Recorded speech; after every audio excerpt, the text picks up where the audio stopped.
মটর খাই গান টান গাইতে বলে এটা এই কার্ডের স্টেজে অনো আছে। এখানে হচ্ছে আমরা নরমালি বইয়ে পড়ছি ইউরোপিয়ান ক্লাবে প্রীতিলতা ওয়াদ্দেদার হচ্ছে আক্রমণ করেছিল। ব্রিটিশ বিরোধী আন্দোলনের অগ্নিশিখা বীরকন্যা প্রীতিলতা ওয়েদ্দেদারের জন্মদিন আজ।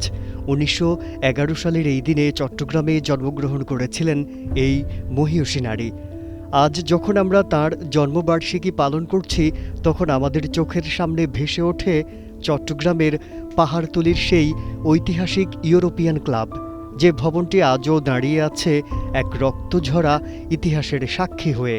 পাহাড়তলিতে ইউরোপিয়ান ক্লাব নামে একটি জায়গা আছে, এটা সবার থেকে শুনছি, বাট কখনো এসে দেখার সুযোগ হয় নাই। আজকে আসলাম, দেখলাম জায়গাটা আসলে অনেক সুন্দর, ঐতিহাসিক, অনেক ভাইব আছে এখানে, অনেক কিছুই। তো যার সম্পর্কে জায়গাটা মানে পরিচিতি পেয়েছি সেটা হচ্ছে যে প্রীতিলতা ওয়াদ্দেদার।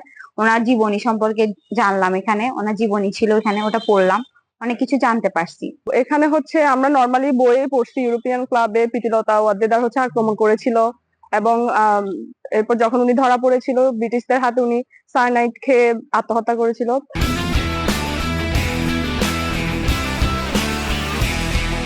একসময় এই ক্লাবের প্রবেশপথে লেখা ছিল কুকুর এবং ভারতীয়দের প্রবেশ নিষেধ। এই অপমান ছিল পুরো জাতির জন্য এক চরম আঘাত। আর এই দম্ভ চূর্ণ করতেই ১৯৩২ সালের ২৪শে সেপ্টেম্বর মাস্টার দা সূর্য সেনের নির্দেশে আক্রমণ চালানো হয়। ছদ্মবেশে এই অভিযানের নেতৃত্ব দিয়েছিলেন মাত্র ২১ বছর বয়সী প্রীতিলতা। তার অসীম সাহসিকতায় থমকে গিয়েছিল ব্রিটিশ শক্তি, কিন্তু লড়াইয়ের এক পর্যায়ে তিনি আহত হন। শত্রুর হাতে ধরা না দিয়ে তিনি বেছে নিয়েছিলেন আত্মাহুতি। পটাশিয়াম সায়ানাইড পান করে দেশের জন্য প্রাণ বিসর্জন দিয়েছেন তিনি। প্রীতিলতা হয়ে ওঠেন ব্রিটিশ বিরোধী আন্দোলনের প্রথম নারী শহীদ। হলো কার্ডের সানি স্টেজ মানে ক্লাবের মধ্যে যে মানুষ আগে যে ইউরোপিয়ানরা যে নাচতো মটর খাই গান টান গাইতে বলে এটা এই কার্ডের স্টেজে অনো আছে। গুড়াটা সানি গুড়াটা অবজেক্টের ভিতরে। কিন্তু আজ কেমন আছে সেই ইউরোপিয়ান ক্লাব? আফসোসের বিষয় হলো যে ভবনটি হওয়ার কথা ছিল একটি সমৃদ্ধ জাদুঘর, তা আজও পড়ে আছে অবহেলায়। একসময় এখানে রেলওয়ের বিভাগীয় প্রকৌশলীর কার্যালয় ছিল। বর্তমানে প্রধান অফিসটি সরিয়ে নেওয়া হলেও দাপ্তরিক কিছু কাজ এখনও এই ভবনের ভেতরেই সীমাবদ্ধ। জাদুঘর করার উদ্যোগ নেওয়া হলেও বর্তমানে সেই প্রক্রিয়াটি কার্যত স্থগিত রয়েছে, যার ফলে ইতিহাসের এই অমূল্য স্থাপনাটি দিনের পর দিন ধ্বংসের দিকে এগিয়ে যাচ্ছে।